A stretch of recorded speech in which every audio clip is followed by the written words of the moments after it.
बोलो श्री कृष्ण कन्हैया लाल की जय। द्वारिकाधीश की जय।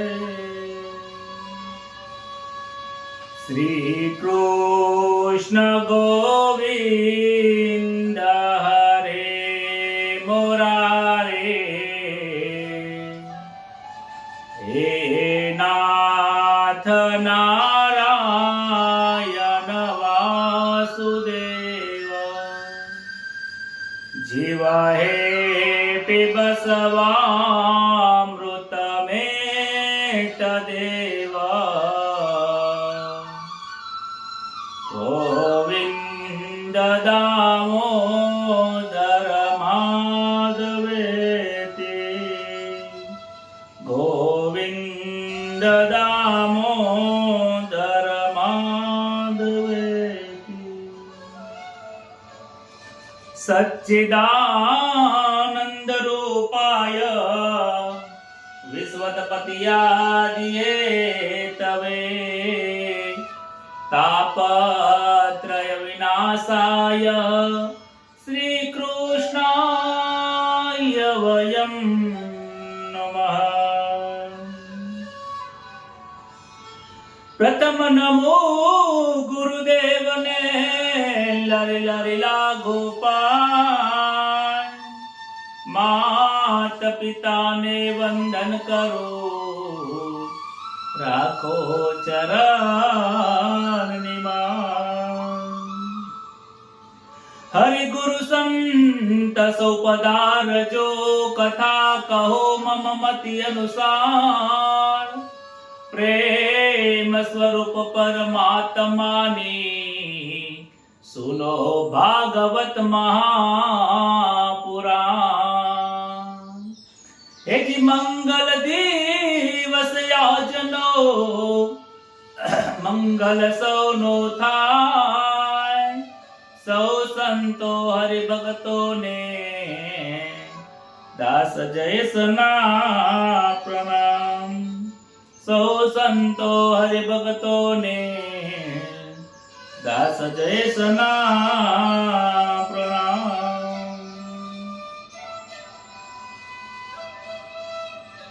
श्री गणेशाय नमः। श्री परमात्मने नमः।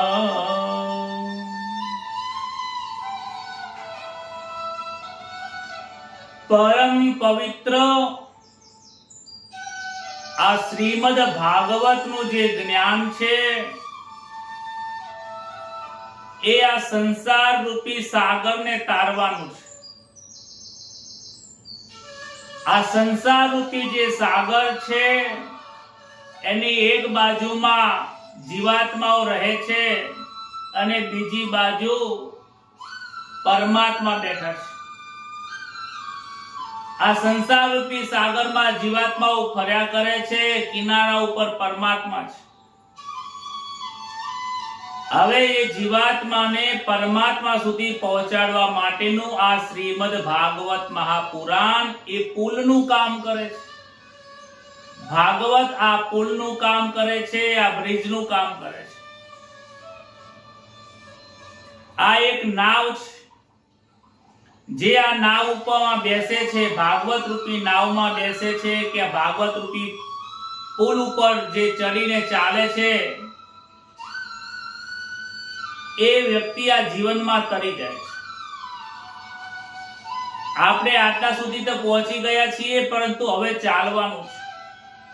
નાવમાં બેસી જવાથી કંઈ થઈ નથી જતું। નાવમાં બેઠા પછી હલેસા મારવા પડે છે, મહેનત કરવી પડતી, એક એક ડગલું ચાલવું પડે।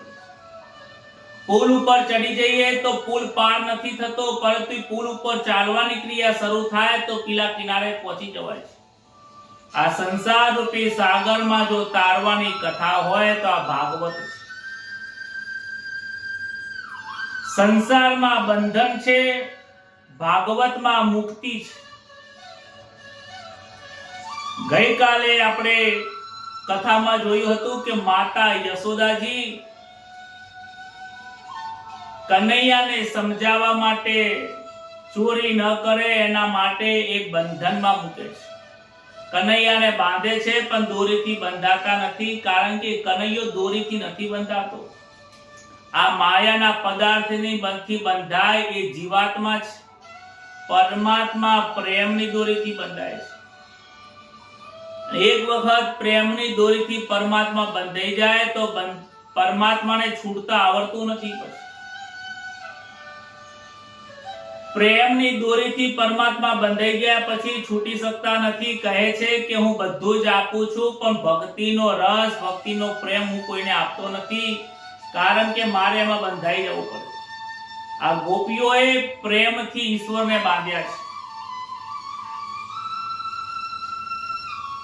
ખૂબ પ્રેમ, અતૂટ પ્રેમ, નિસ્વાર્થ ભાવ, નિષ્કામ, નિર્મલ પ્રેમ આપ્યો છે, જે પ્રેમથી પરમાત્મા બંધાઈ ગયા છે. શ્રી કૃષ્ણના દર્શન કરવા માટે ગોપીઓ અનેક પ્રકારના કાર્યો કરે છે. ફરિયાદના બહાને આવીને દર્શન કરી જાય, રમાડવાના બહાને આવીને દર્શન કરી જાય, એને ખવડાવવાના બહાને આવીને દર્શન કરી જાય. કોઈ ને કોઈ નંદ મહારાજના ઘરે આવવા માટે કંઈક બહાનું લઈને આવે છે. સુખદેવજી વર્ણન કરે છે કે અનેક વાર ગોપીઓ યશોદાજીના ઘેર આવે છે અને લાલાને પૂછે છે કે લાલા, તું મારા ઘરે આવીશ? અમે રોજ તારા ઘરે આવીએ છીએ, તું એક દિવસ મારા ઘરે આવીશ? કનૈયો કે હા આવીશ. પણ આવું તો ખરું, તમે મને આપશો શું? કે તને શું ભાવે છે, શું આપું? મને કે માખણ ને મિશ્રી ભાવે છે. કે આ માખણ ને મિશ્રી તને આપીશ. કેટલી ખાવે છે? કે આટલી બધી ખાવે છે. હાથ લાંબા કરીને કનૈયો કહે છે આટલી બધી માખણ ખાવે છે. એટલે કે આટલી બધી માખણ મિશ્રો આપીશ તો તું ખાઈ જઈશ? તારા પેટમાં આટલું બધું સમય જશે? ત્યારે ગોપીઓને કહે છે કે હું મારા માટે જમવા નથી આવતો, હું લોકોને જમાડું છું. મને ખાવામાં ગોપી આનંદ નથી આવતો, મને ખવડાવવામાં આનંદ આવે છે. મને રમવામાં આનંદ નથી આવતો, મને રમાડવામાં આનંદ આવે છે. આવું સાંભળીને ગોપીઓને પણ આનંદ થયો છે. ત્યારે લાલો ગોપીના ઘરે ગયો છે કે ચાલ હવે તારા ઘરે આવ્યો છું, માખણ આપ. ગોપી વિચારે છે કે માખણ આપીશ તો આ લાલો અમને માખણ લઈને જતો રહેશે. એ થોડી વાર લીલા તો મારે કરવી પડે ને, પછી મારે શું કામ? લાલો આવીને માખણ લઈને જતો રહે તો મને આનંદ શાનો મળે? લાલાને કહે છે માખણ આપું, પણ પેલો જે પાટલો પડ્યો છે ને એ લઈને આપ, પછી આપું. એટલે કનૈયો ઠમુક ઠમુક ઠમુક ઠમુક જાય છે, પાટલો ઉપાડે છે. પાટલો ઉપાડી વજન ઉપાડી નથી શકતો, પાટલો થોડો વજનદાર છે. પાટલો લઈને આવે છે, પાટલો હાથમાંથી પડી ગયો, એના ભેગો ધોતી પણ નીકળી ગઈ, પીતાંબર પણ પાટલા ભેગું નીકળી ગયું. પાછું પીતાંબરને હાથથી એક હાથથી ઊંચું કર્યું અને પાછું પકડીને આવે છે. ગોપીઓ બેઠી બેઠી હસે છે. પાટલો ગોપીને આપ્યો. બસ હવે તો માખણ આપું તને. હવે આ પાટલા ઉપર બેસી જા, ઉપર ચડી જા. અને પાટલા ઉપર ચડી જાય. હવે કે નાચવાનું ચાલુ કરી દે, તું મને નાચીને બતાવજે તને કેવું નાચતા આવડે છે. આજે ગોપીઓને આનંદ કરાવવા માટે આજે કનૈયો ગોપીઓ કહે છે એ પ્રમાણે નાચે છે. સાચા ભક્તોમાં, સાચા પ્રેમમાં સજ્જનો એટલી તાકાત હોય છે ને. ભગવાન જે આખી દુનિયાને નચાવનારો આજે ગોપીઓના કહેવાથી નાચી રહ્યો છે. કહે છે ગોપી કહે છે કે આ માખણના લોભે નાચે છે, પરંતુ કનૈયો માખણના લાલચે નાચતો હશે. ગોપીઓના પ્રેમને વશ થઈને એ નાચે છે. કહે છે કે પ્રેમમાં એટલી તાકાત છે, પ્રેમમાં એટલી તાકાત છે જે પરમાત્માને બાંધે છે. પ્રેમમાં એ તાકાત છે કે શત્રુને પણ મિત્ર બનાવી દે છે. પ્રેમમાં એ તાકાત છે કે જગતના પિતાને પણ પુત્ર બનાવી દે છે. પ્રેમ એ વશીકરણ છે. તમે અનુભવ કરજો તમારા જીવનની અંદર કોઈ પણ વ્યક્તિ જોડે ખરાબ સંબંધો બની જાય ને તો એની સાથે તમે ખરાબ વર્તન ના કરતા, ઉલટાનો હતો એના કરતા પ્રેમ વધારે આપજો. ભલે સામેવાળો તમારી સાથે ખોટું કરે, ખરાબ કરે, પરંતુ તમે એની સાથે સારો વ્યવહાર કરજો, વધારે પ્રેમ આપજો. તમે જોજો એ તમારા પગ ધોઈને પાણી પીશે. આવો અમારો અને અમારા પરિવારનો ખૂબ જ ઘણા આવા અનુભવ છે. પ્રેમમાં જે તાકાત છે એ તાકાત બીજામાં નથી. હું મારી પર્સનલ વાત કરું તો મારા ઘરમાં, મારા વ્યવસાયિક ક્ષેત્રે પણ ઘણી વખત એવું બનતું હોય છે. જ્યોતિષ જોઈએ, કુંડલી જોઈએ, બધા સરખા હોતા નથી. સામેવાળા કેવોય બોલીને જતા રહે, પરંતુ એ વ્યક્તિ જોડે ક્યારે સંબંધ ખરાબ કર્યો નથી. મીઠા જ શબ્દોમાં જવાબ આપ્યો. જ્યારે પણ ફરીથી કુંડલી બતાવવા આવે ત્યારે પણ એટલો જ પ્રેમ આપવાનો. સામેવાળાએ જે વ્યવહાર કર્યો છે એની ભૂલી જવાની આદત ખૂબ છે, જેના કારણે એનો બહુ મોટો ફાયદો આપણને મળે છે. જો એક વ્યક્તિ જોડે સંબંધ બગડશે તો 1000 ને બગાડશે, અને એક બગડેલા સંબંધને સુધારશો તો 2000 માણસોને લઈને આવશે. પ્રેમમાં એ તાકાત છે. ત્યારબાદ કહે છે, મથુરામાં પણ એક માલણ હતી, ડોસીમાં હતી.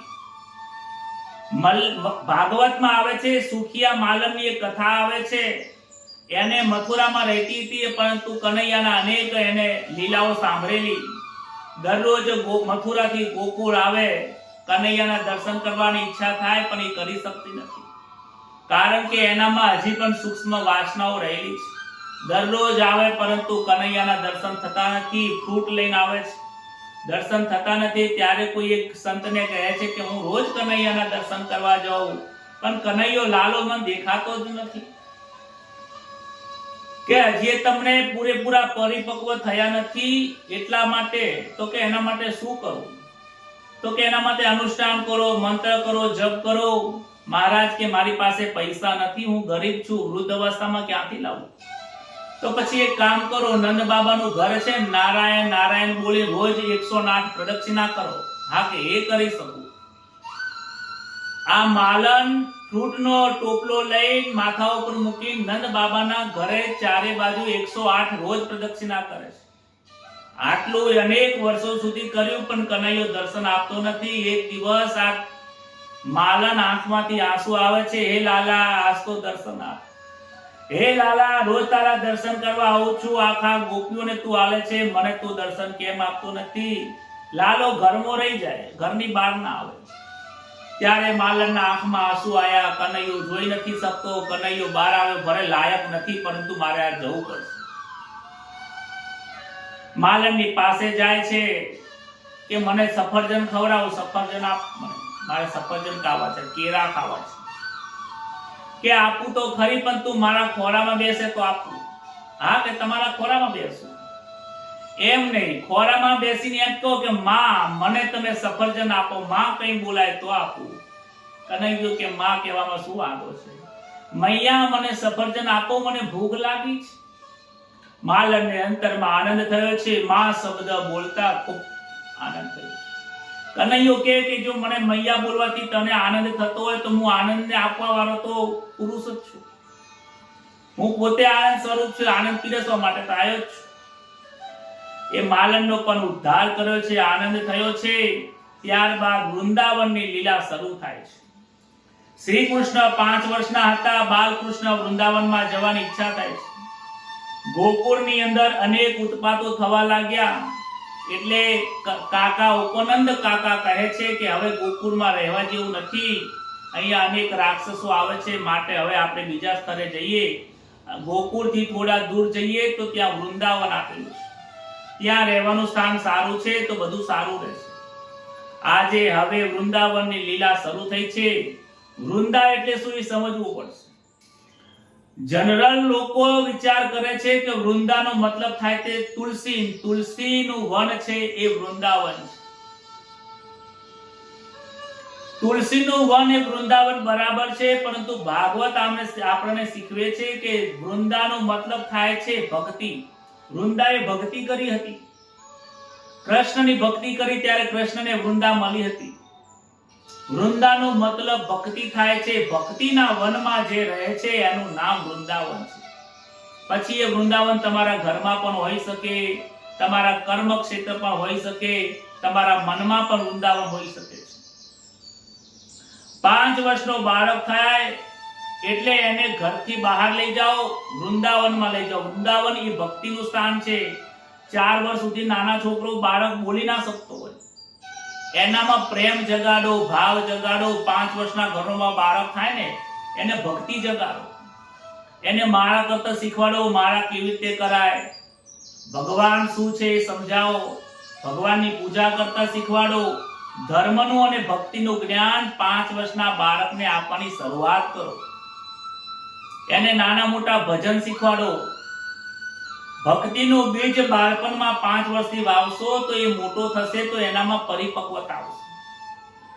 આજે ઉપનંદ કાકાએ ગોકુળ છોડી દીધું અને આ દરેક બાળકોને 5 વર્ષની ઉંમરે વૃંદાવનમાં જાય છે, ત્યાં ભક્તિ કરે છે. બાળ મિત્રોની સાથે કનૈયો ગાયના વાછરડા ચરાવવા જાય છે, વત્સ્યપાલ બન્યો છે. ભાગવતના 11મા અધ્યાયની અંદર વત્સ્યપાલ બને છે અને ગાયોને ચરાવવા જાય છે. જમનાજીના કિનારે ગાયો ચરાવે છે. ઉપનંદ કાકા વાંસળી વગાડે છે. કનૈયો કે કાકા મને પણ વાંસળી વગાડતા શીખવાડો ને. કાકા કે હું 40 વર્ષથી વગાડું છું, ત્યારે હવે ધીમે ધીમે સારી વગાડતો થયો છું. સમય આવશે તો તને પણ શીખવાડીશ. કે ના કાકા મને તમે વાંસળી કરતા શીખવાડો. કનૈયો તો જીદે ચડી ગયો. અરે તે વાંસળી આવશે ત્યારે જગાડીશ, શીખવાડીશ. ચલ કે આગળ જો વાંસ દેખાય ને તો કાપી તર વાંસળી બનાવી આપું, રમકડાની બનાવી આપું. એટલામાં તો આગળ જાય છે. કનૈયાએ લીલા એવી કરી તો એક વાંસના ઝાડની બાજુમાં એક વાંસળી પડી હતી. ઉપનંદ કાકા જેવા વાંસ કાપવા જાય છે ત્યાં તો વાંસળી તૈયાર જ પડી હતી. એ વાંસને લઈ લીધી. અરે કનૈયા જો તારા માટે તો કોઈ વાંસળી મૂકીને ગયું છે, તારા માટે વાંસળી મૂકી ગયું છે, એટલે હવે હું વગાડું ને એ રીતે જોઈને વગાડું. કનૈયાએ વાંસળી હાથમાં પકડી છે. કનૈયાએ વાંસળી જેવી હોઠ ઉપર મૂકી ત્યાં તો મધુર ધ્વનિનો નાદ નીકળ્યો છે. જેવી વાંસળી વગાડી એટલે આકાશમાં દેવોને આનંદ થયો છે. આકાશમાંથી ફૂલની વર્ષાઓ વરસી છે. ગાયો પણ જે ચરતી હતી અંબે અંબે અંબે કરતી કરતી આવી છે. અનેક વિષયોમાં જે ફરતા લોકો હતા એ પણ આની અંદર મોહાઈ ગયા છે અને આ ધ્વનિનો નાદ સાંભળીને બધા ધ્વનિમાં મગ્ન થઈ ગયા છે. કાકા વિચારવા લાગે, અરે કનૈયા આવી વાંસળી તો મને વગાડતા આવડતી નથી, તું ક્યારે શીખી લ્યો? અરે કાકા તમારામાં જોઈ તો હું શીખ્યો છું. આ તમારી જ શીખવાડેલી છે, પણ આજ વગાડી છે આજ મેં પહેલી વાર. ઉપનંદ કાકા કહે છે, જા બેટા તું વાંસળીમાં મહારથી થઈશ. આવી વાંસળી મને વગાડતા આવડતું નથી, તું ભવિષ્યમાં મુરલીધર થવાનો છે એવું મને લાગે છે. બધાને આનંદ થયો છે. ત્યારબાદ સમય જતા આગળ એ ભક્તિના કિનારે ભક્તિમાં 2 વિઘ્ન આવે છે. યાદ રાખજો, જ્યારે ભક્તિ કરો તેમાં 2 વિઘ્ન આવે છે. એક આવે છે અંધકાર અને એક દંભ આવે છે. એટલે ત્યાં વત્સાસુર અને બકાસુર નામના 2 રાક્ષસોનો વધ કર્યો. ભક્તિમાં અંધકાર ના જોઈએ, ભક્તિમાં પ્રકાશ હોવો જોઈએ. ભક્તિમાં દંભ એટલે કે પાખંડ ના હોવો જોઈએ. જે ભક્તિમાં પાખંડ હોય છે ને એ ભક્તિ ભગવાનને ગમતી નથી અને એ ભક્તિનો કોઈ અર્થ પણ રહેતો નથી. ભક્તિની અંદર શુદ્ધતા હોવી જોઈએ, ભક્તિમાં સરળતા હોવી જોઈએ. ભક્તિનો મતલબ જ સત્ય થાય છે. ભક્તિનો મતલબ થાય છે ભેદવું. સત્ય શું છે, અસત્ય શું છે એ બંનેને જુદું પાડવું, એનું નામ જ ભક્તિ છે. બાકી હાથમાં માળા લેવી, ભગવા ધારણ કરવા, આમ ત્રિકોણ કરવું, રુદ્રાક્ષની માળા પહેરવી, અનેક શિષ્યો બનાવવા, નદીના કિનારે તીર્થોમાં આશ્રમો બનાવી દીધા, હજારો લોકોને જમણવાર કરી દેવો, આટલેથી ભક્તિ પૂરી થઈ જતી. ભગવાનને ઓળખવાની જે યોગ્ય સાધના છે એ ભક્તિ છે. ભાગવતના રસ્તે ચાલવું એ ભક્તિ છે. ભગવાનના વચનોનું પાલન કરવું એનું નામ ભક્તિ છે. ભક્તિ કોને કહેવાય? ગીતાજીમાં ખૂબ શબ્દોમાં સરસ રીતે વર્ણવેલું છે. ભક્તિમાં ભેદ ન હોવો જોઈએ.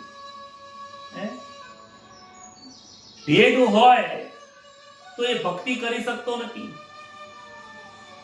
ત્યારબાદ એ વખતે હરિગોપાલોની સાથે યમુનાના કિનારે વાછરડાને ચરાવવા આવ્યા છે. જમુનાના કિનારે બાળ મિત્રોની જાત જાતના રમતો રમવા લાગ્યા છે. ત્યાં રમતા રમતા એક અઘાસુર નામનો રાક્ષસ આવ્યો અને મોટું પહાડનું રૂપ ધારણ કરી અને અજગરનું રૂપ ધારણ કરી અને ત્યાં સંતાઈ ગયો છે. અને ત્યાં મોટું મુખ ખોલી દીધું છે, જાણે કે પહાડ જેવો અજગર બની ગયો હોય ને, અને મોઢું મોટું ખોલી દીધું જાણે કે એમાં ગુફા હોય. બધા લોકો રમતા રમતા અંદર જાય છે. બધા વિચાર કરે છે કે આ ગુફાની અંદર અંધારું ખૂબ છે. ચિંતા ના કરશો કે આપણી જોડે કનૈયો છે એટલે વાંધો નહીં આવે. બધા ગોવાળીઓ તાળી પાડતા પાડતા જાય છે. કનૈયો કહે છે કે તાળી પાડતા પાડતા જાઓ, નારાયણનું નામ લેતા લેતા જાઓ, તો તમને ડર નહીં લાગે. ભગવાન કહે છે કે કોઈ પણ ભય લાગતો હોય, ડર લાગતો હોય, ત્યાં નાદ બ્રહ્મને દર્શન કરવાથી અભય બની જાય છે. ભગવાનનું નામ લેતા લેતા જવું એ અભય કરી નાખે છે. ભાગવતનો અર્થ જેને સમાધિનો અભ્યાસ છે તે સારી રીતે સમજી શકે છે. અને ત્યારબાદ એ ભગવાનનું નામ લેતા લેતા અંદર જાય છે. તાળી પાડતા જાય છે. તાળી પાડતા પાડતા જાય છે. તાળી પાડવી એ નાદ બ્રહ્મ છે. ઈશ્વરનું નામ લેવું એ નામ બ્રહ્મ છે. જ્યારે નામ બ્રહ્મ અને નાદ બ્રહ્મની એકતા થાય છે ત્યારે પરબ્રહ્મ પ્રગટ થાય છે. અને આ વસ્તુ કીર્તનમાં બનતું હોય છે. કીર્તનની અંદર નાદ બ્રહ્મ અને નામ બ્રહ્મની એકતા થાય છે ત્યારે પરબ્રહ્મનો અનુભવ થાય છે. અને ગોવાળિયાઓ અંદર જતા જતા નાદ બ્રહ્મ કરે છે, નામ બ્રહ્મ કરે છે. ત્યાં તો પરમાત્માએ મોટું વિશાળ સ્વરૂપ ધારણ કરીને ત્યાં ઘાસુરનો વધ કર્યો છે. બધાને આશ્ચર્ય થયું. અરે કે બહાર તો અંધારું, આપણે ગુફામાં ગયા હતા, બહાર કેવી રીતે આવી ગયા? આ કનૈયાએ જે નક્કી લીલા કરી છે, આ કનૈયાએ બધા રાક્ષસોને મારી નાખ્યા છે. આ કનૈયો બધા પાપને મારી નાખે છે, બધા રાક્ષસોને મારી નાખે છે. સુખદેવજી કહે છે પાપ અને સાપ બંને એક સરખા જ છે. કોઈ જીવાત્મા પાપ કરે તો સમજી લેવું કે એ સાપ જ છે. કારણ કે જ્યારે કોઈ સાપ કરડે ને તો એ કરેલા ભાગને કાપી નાખવો પડે. જો ના કાપીએ ને તો એ સાપનું ઝેર આખા શરીરમાં ઘૂસી જાય. એવી જ રીતે જ્યારે પાપ થાય ને હે રાજન, એ પાપને એ જગ્યાથી કાપી દેવું પડે. આંખથી પાપ થાય તે આજે આંખ બંધ કરી દેવી પડે કે આથી આંખનું પાપ ન થવું જોઈએ. જે ઇન્દ્રિયથી પાપ થાય ખબર પડે એ ઇન્દ્રિય ઉપર ખૂબ તકેદારી રાખો, તો તમને ધીમે ધીમે એમાંથી પાપમાંથી, એ વિષમાંથી તમે બચી જશો. ત્યારબાદ એ અઘાસુરનામાંથી બહાર આવ્યા છે. બાળકોને આનંદ થયો. કનૈયા કે હવે અમને ભૂખ લાગી છે, હવે ભૂખ લાગી છે, બપોરનો ટાઈમ થયો ગયો છે, આપણે જમી લઈએ. ત્યારે એક વડના ઝાડ નીચે બેઠા છે કે ચાલો જમી લઈએ. ચારે બાજુ બાળકો બેસી ગયા, વચમાં કનૈયો બેઠો છે. લાવો કે પોતપોતાનો બધા નાસ્તા ખોલો, શું શું લઈને આવ્યા છે? ત્યારે એક ગોપાલ કહે છે, એક ગોવાલ કહે છે, લાલા તારા માટે હું જલેબી લાવ્યો છું. બીજો કે તમારા માટે ફાફડા લાવ્યો. ત્રીજો કે હું તમારા માટે બુંદી લાવ્યો. ચોથો કે હું તમારા માટે દૂધપાક લાવ્યો. અલગ અલગ વાનગીઓ લાયા છે. ચલો આપણે ખાઈ જમી લઈએ, ભૂખ લાગી છે. કનૈયો કે ઉભા રહો, આપણે એકલાએ ના ખવાય, આપણે બધાને વહેંચીને ખાવાનું, વૈકુંઠમાં જવાનું. તમે એકલા એકલા ખાશો ને મને ખવડાવશો? આપણે બધાને ખાવાનું. બધા પોતાનો નાસ્તો ખોલો અને બધાને એકબીજાને થોડું થોડું આપો. કનૈયો જમાડે પણ છે અને જમતા જમતા જમવાનો વિવેક પણ બતાવે છે.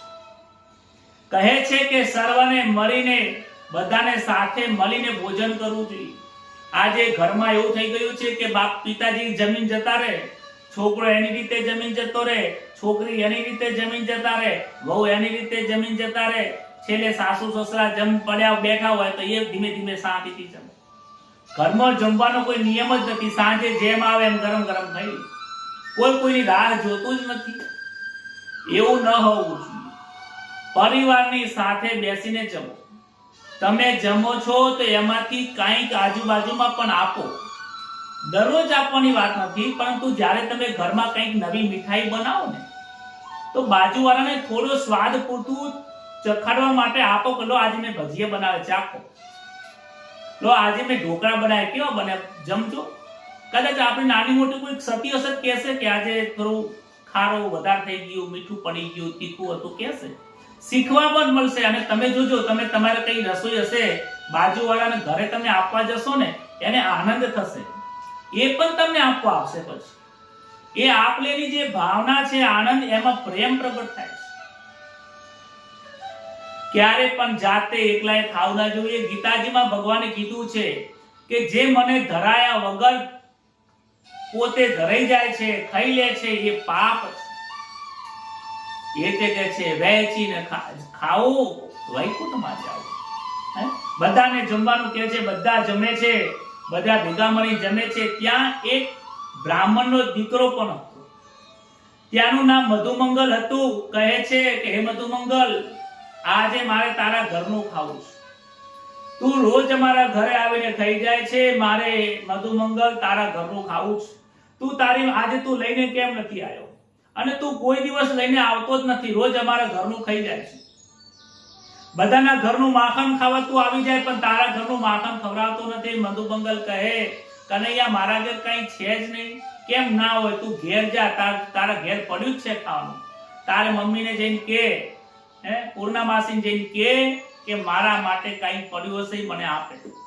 મધુમંગલ દોડતો ઘરે આવે છે. માને કહે છે મામા, આજે કનૈયાએ આપણા ઘરનું ખાવું છે. પૂર્ણામાસી વિચાર કરે છે કે બેટા, આપણા ઘરમાં કઈ છે જ નહીં, હું શું તને આપું? કનૈયાને કહેજે કે આવતીકાલે હું એના માટે કઈ ભિક્ષા માંગવા જઈશ, એમાંથી આટો આવશે તો સુખડી કે શીરો મીઠાઈ બનાવીને આપીશ. પણ આજે બેટા ઘરમાં કઈ છે નહીં, કારણ કે તારા પિતા સવારથી લઈને સાંજ સુધી ભક્તિ કરે છે. એમના જે પિતા હતા સાંડિલ્ય ઋષિ, એ ગામના ગોર હતા. એમના ઘરેથી નામ હતું પૂર્ણામાસી અને એમના દીકરાનું નામ હતું મધુમંગલ. સાંડિલ્ય ઋષિનો રોજનો નિયમ હતો કે સવારમાં બ્રહ્મ મુહૂર્તમાં ઉઠે છે. જો એમની દિનચર્યા કેવી છે સાંડિલ્ય ઋષિની, જે સાંડિલ્ય ઋષિએ પોતાના 12 વર્ષના 11 તપ નંદ બાબાને આપી દીધું હતું, અને જેના થકી એમને આ પુત્રનો જન્મ થયો છે. બ્રહ્મ મુહૂર્તમાં ઉઠે છે, સવારમાં ત્રિકાલ સંધ્યા કરે છે. સંધ્યા કરી પૂજા પાઠ કરતા કરતા 8 વાગે છે નિત્ય કર્મ કરે છે. ત્યારબાદ ગાયત્રીની 24 માળા કરે. ત્યારબાદ પંચદેવોની પૂજા કરે, ગણપતિની, મહાદેવજીની, માતાજીની, કુલદેવીની, સૂર્યનારાયણની, વિષ્ણુ ભગવાનની, પંચદેવની પૂજા કરે છે. ત્યારબાદ લક્ષ્મી નારાયણની પૂજા કરે. એમ કરતા કરતા બપોરના 12 વાગ્યા પછી એ સ્નાન કરીને મધ્યાહન સંધ્યા કરે છે. બ્રાહ્મણો ત્રિકાળ સંધ્યા કરે છે, સવાર, બપોર ને સાંજ. બપોરે મધ્યાહન સંધ્યા કરે. ત્યારબાદ એ સમયે વૈશ્વદેવ નામનો યજ્ઞ કરે, પિતૃ તર્પણ કરે, અને ત્યારબાદ ભાગવતનો પાઠ કરે. ભાગવતનો પાઠ પૂરો થઈ ગયા પછી રોજ 21,600 જપ કરે છે. મનુષ્ય 21,600 ના શ્વાસ લે છે. દરરોજ 21,600 ના નારાયણ નામના મંત્રનો એ જાપ કરે છે. જાપ કરતા કરતા સાંજના 6-7 વાગી જાય એટલે પાછું સ્નાન કરીને એ સાયમ સંધ્યા કરે છે. સાયમ સંધ્યા કરીને શરીર થાકી જાય, ત્યારબાદ એ પછી જો કોઈ ઘરમાં ફ્રૂટ હોય તો ફલાહાર કરે, નહીતર પછી આરામ કરે. સવારમાં 4 વાગે ઉઠી જાય. બપોરે ભોજન કરતા નથી, સાંજે પડ્યું હોય તો કરે, નહીં તો હરિઓમ તત્સત. અને એમના ઘરેથી જે પૂર્ણામાસી છે એમને પણ જો ક્યાંક થોડું ઘણું ક્યાંક મળી જાય, ઘરમાં કોઈ સીધું આપી જાય તો નાનું મોટી રસોઈ બનાવીને જમી લે. અને મધુમંગલ નંદ બાબાએ કહેલું, યશોદા માતાએ કીધેલું કે દરરોજ બ્રાહ્મણને ભોજન કરાવવું પડે. માટે જે ગામના ગોળ છે એમને તો આખો દિવસ પૂજામાં સમય જાય છે, માટે તમારા બાળકને રોજ મારા ઘરે ભોજન કરવા મોકલી દો. એટલે મધુમંગલ દરરોજ નંદ બાબાને ઘેર ભોજન કરે છે. કહે છે કે આપણા ઘરમાં કઈ છે નહીં, ભોજનમાં આપ્યું કઈ છે નહીં, પણ ના માં કે તું ગમે તે જો ઘરમાં પડ્યું છે. પૂર્ણમાસી ઘરમાં જાય છે, ગોતે છે, 3 દિવસની પડેલી ખાટી છાશ પડી. જોવે છે ખાટી છાશ છે, ચાખી તો ખાટી દવ જેવી હતી, મોઢ દાંત પણ અટકી જાય એવા છાશ હતી. અરે કે આ છાશ ક્યાં લું? ભગવાનને કહે છે કે થોડી ખોટ નાખો.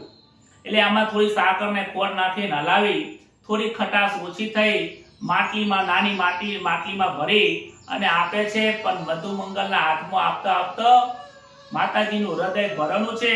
પૂર્ણમાસીના હૃદય ભરાઈ ગયું કે મને ખૂબ દુઃખ થાય છે કનૈયા, આજે મારે તને છાશ મોકલાવી પડે છે. કાલે તને હું મીઠાઈ જરૂરથી આપીશ. મધુમંગલ એ મટકી લઈને આવે છે.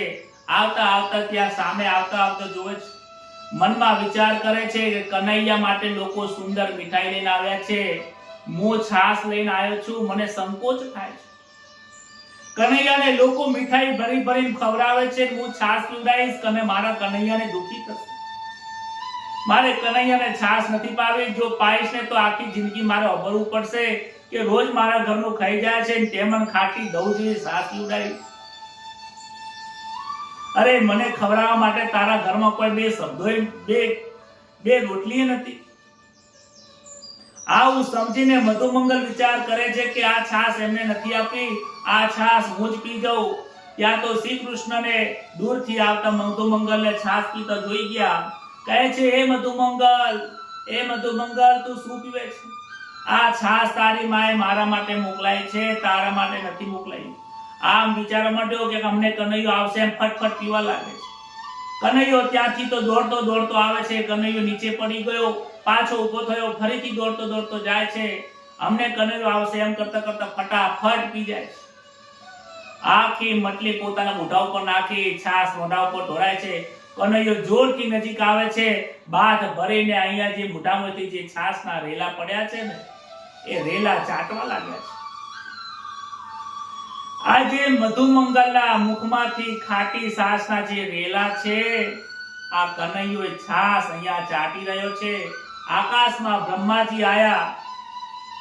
બ્રહ્માજી આ જોવે છે કે આ કૃષ્ણની લીલા છે, આ કનૈયો છે, આ પરમાત્મા છે. પરમાત્મા કોઈનું મોઢા ઉપરથી ચાટતા હશે, એમને શંકા થાય છે. મધુમંગલ કહે છે કનૈયા તું આ શું કરે છે? આ સારું નહીં કરતો, રવા દે. આ મારે મોઢ ને મારું મોઢું ચાટીશ નહીં, આ સારું નથી લાગતું. કનૈયા રવા દે. ત્યારે કહે છે કે તું ચિંતા ના કરીશ મધુમંગલ, આ તારી ખાટી છાશ પીવાથી, આ તારું મુખ ચાટવાથી મારી બુદ્ધિ સુધરે છે. કહે છે કે તું પવિત્ર બ્રાહ્મણનો દીકરો છે, તું તપસ્વી બ્રાહ્મણનો દીકરો છે, અને એ દીકરાનું મને મોઢું ચાટું તો મારી બુદ્ધિ સુધરે છે. ભાગવતમાં લખ્યું છે યાચ યેત શ્રોત્રિયાન અન્નમ, આવું ચોખ્ખું લખ્યું છે. જે ત્રિકાળ સંધ્યા કરે છે, 3 વખત જેને ગાયત્રી પુરસ્ચરણ કર્યા છે, જેનું જીવન સદાય ભક્તિમય છે, એવો પવિત્ર બ્રાહ્મણ હોય એના ઘરે માગીને ખાવું પડે. એનું એઠું ખાવાથી આપણી બુદ્ધિ સુધરે છે. જેમ બજારનું ભૂસું ખાવાથી આપણું મન બગડે છે, એમ પવિત્ર બ્રાહ્મણનું એઠું ખાવાથી, પવિત્ર બ્રાહ્મણના ઘરનું ભોજન કરવાથી આપણી બુદ્ધિ સુધરે છે. આવું ભાગવતમાં લખેલું છે. હે મધુમંગલ તું મને ના પાડીશ નહીં, મને તારી આ ખાટી છાશનો આનંદ આવે છે. આ છાશ તું કેમ પી ગયો? એટલામાં તો બ્રહ્માજી વિચાર કરે છે કે આ શું છે.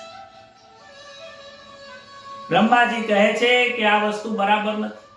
આ કનૈયો ભગવાન નથી, આ તો સામાન્ય કોક ભરવાડ લાગે છે. આ કનૈયો નથી. જો આ કનૈયો ખરેખર પરમાત્માનો અવતાર હોય ને તો મારે એને પરીક્ષા કરવી પડશે. ત્યારબાદ થોડી વારમાં જોવે છે તો ગાયના વાછરડા જે હતા એ બ્રહ્માજી વાછરડા લઈને જતા રહ્યા, અને બાળકો કહે છે કે આપણા વાછરડા ક્યાં ગયા? કનૈયા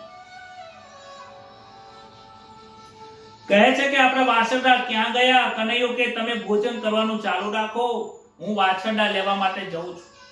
કનૈયો ઊભો થયો છે અને ગાયોને શોધવા નીકળ્યો. આ બાજુ બ્રહ્માજી આયા અને આ બાળકોને પણ ગોવાળિયાઓને ઉઠાઈ ગયા છે. કનૈયો વાછડાને જોવા જાય છે તો વાછડા દેખાતા નથી અને વડના ઝાડ નીચે આવીને જોયું તો ત્યાં તો બાળકો દેખાતા નથી. અરે કે આ બે ગંધ ક્યાં અદ્રશ્ય થઈ ગયા. ત્યાં તો વિચાર કરે છે, આંખો બંધ કરીને જોયું કે મારા ડોહાએ ભૂલ કરી છે. બ્રહ્માજી લઈ ગયા છે. બ્રહ્માને ખબર નથી કે હું એનો દાદો છું. કનૈયાએ વિચાર કર્યો, જેટલા પણ બાળકો હતા એટલા બાળકોનું સ્વરૂપ ધારણ કરી દીધું છે.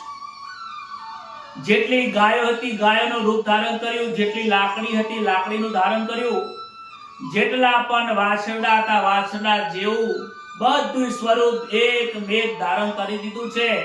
અહીંયા 6 મહિના 8 મહિના 12 મહિના થઈ ગયા, પરંતુ કોઈને ખબર પડતી જ નથી કે વાછરડા ક્યાં ગયા અને બધા ક્યાં ગયા. ગામની ગાયો પણ વિચારતી હતી કે મારે કનૈયાને મારું દૂધ પીવડાવવું છે. આજે કનૈયો વાછરડાનું રૂપ ધારણ કરીને દરેક ગાયોને ધાવે છે, દૂધ પીવે છે. ગાયોને પણ આનંદ થઈ કે આજે કનૈયો મારો વાછરડો બની મારું દૂધ પીવી રહ્યો. ગોકુળને ગાયોને પણ આનંદ થયો. બ્રહ્માજીને લાગ્યું કે સમય થઈ ગયો, લાય જોવા તો જવું નીચે કેવી હાલત છે ગોકુળની. આઈને જોવે છે, આશ્ચર્ય પામી ગયા. ગોકુળમાં કોઈ તકલીફ જ નથી, બધું હેમખેમ છે. ત્યાં તો કનૈયાની ઈચ્છા થઈ કે મારે પણ હવે રમત રમવી પડશે. કનૈયો બ્રહ્માજીનું રૂપ લઈને બ્રહ્મલોકમાં બેસી ગયો. જેવા બ્રહ્મલોકમાં ત્યાં બેસી ગયો અને કહે છે, ગંધર્વોને કહે છે, બાળકોને કહે છે કે અરે બાળકો જોજો હો, બાર નકલી બ્રહ્મા ફરે છે. મારા જેવો સફેદ દાઢી વાળો 4 મુખ વાળો છે. જેવો આવે ને એવા તમે પથરા મારો કે આ નકલી બ્રહ્મા છે. એટલામાં તો અસલી બ્રહ્મા આવ્યા અને ત્યાં તો જેવા આયા તરત જ બાળકો પથરા મારે છે, મારો મારો મારો મારો, નકલી બ્રહ્મા આવ્યો, નકલી બ્રહ્મા આવ્યો. અરે કે હું નકલી નથી, હું તો અસલી બ્રહ્મા છું, સાચો બ્રહ્મા છું. આંખો બંધ કરી, ના ના કે તું નથી, એમાં તો અસલી બ્રહ્મા અંદર બેઠો છે. અંદર વળી કોણ છે? આંખો બંધ કરી જોયું, પરમાત્મા શ્રી કૃષ્ણ શંખચક્ર ગદાપદ્મ ધારણ કરી બેઠા છે. ત્યારે બ્રહ્માજીને સાચું સમજાયું, પ્રભુ મારી ભૂલ થઈ ગઈ, મારું અભિમાન તમે ઉતાર્યું. મને તો એમ લાગતું હતું કે મેં સૃષ્ટિની રચના કરી, એવી સૃષ્ટિની રચના કોઈની કરવાની તાકાત નથી. ખરેખર તમે મારા પિતા છો, તમે મારા દાદા છો. પિતા અને દાદાને ચેલેન્જ આપેલી કે તમે મારા જેવી સૃષ્ટિ બનાવો તો ખરા કહો. અરે તમારી જેવી સૃષ્ટિ નહીં, તમારા જેવા બાળકોનો સ્વભાવ હતો ને, બધા બાળકોનો એવો જ સ્વભાવ થઈ ગયો હતો. ત્યારે તો બ્રહ્માજી ક્ષમા માંગી. બ્રહ્માજી લેવા ગયા. બ્રહ્માજી કહે છે કે હું તમારી પરીક્ષા લેવા ગયો હતો, ત્યાં તો મારી જ પરીક્ષા થઈ ગઈ છે. બહુ વિચાર કરવા જેવો છે. પરમાત્માની લીલા એટલી અપરંપાર છે કે જેને પાર પાડી શકાય નથી. લીલામાંથી જાણવા મળે છે કે કનૈયાની માયાની અંદર બ્રહ્માજી પોતે ખુદ સમજી શકતા નથી. અરે બ્રહ્માજીએ જ આશીર્વાદ આપ્યા હતા કે નારાયણનો જન્મ થવાનો છે. બ્રહ્માજીએ જ દેવકી અને વસુદેવજીને કહ્યું હતું કે તમારે ત્યાં શ્રી કૃષ્ણ ભગવાનનો જન્મ થશે, અને એ પોતે જ ભૂલી ગયા કે આ કૃષ્ણનો અવતાર પરમાત્માનો અવતાર છે. ત્યારબાદ સમય ગયો છે. સમય જતા જતા કનૈયો ધીમે ધીમે મોટો થાય છે. કહે છે કે માં હવે હું મોટો થયો છું, મારે ગાયોને ચરાવવા જવું છે, મારે ગોપાલ બનવું છે. લાલા કે તું બહુ નાનો છે, મોટો થવાની વાર છે, મોટો થાય ને પછી. કેટલો મોટો માં? હવે મોટો થઈ ગયો છું હું, મારે હવે ગાયોની સેવા કરવી છે, તું મને હવે ના પાડીશ. સાંડિલ્ય ઋષિને બોલાવ્યા છે અને સમય આપ્યો છે કે મુહૂર્ત સારું ગોતી નાખો કે લાલાને કે હવે ગોપાલ બનવું છે. કાર્તક સુદ 8મનો દિવસ આપ્યો છે.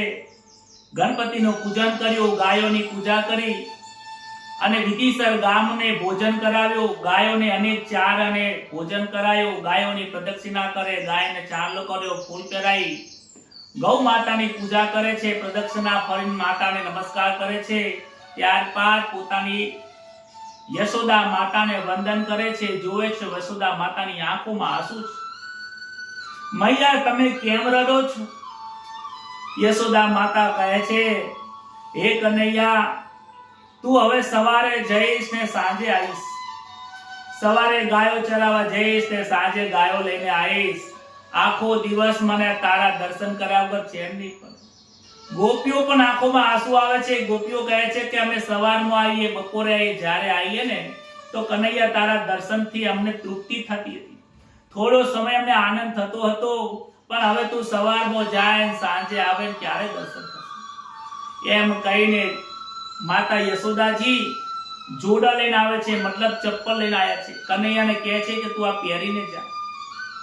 ના મૈયા કે હું જોડા કે ચપ્પલ કઈ પહેરવાનો નથી, મોજડી પહેરવાનો નથી. કેમ? પણ મોજડી તો પહેરવી પડે, ત્યાં કાંટા વાગે, જમીન ગરમ હોય. કે ના માં કે હું મોજડી પગમાં નહીં પહેરું.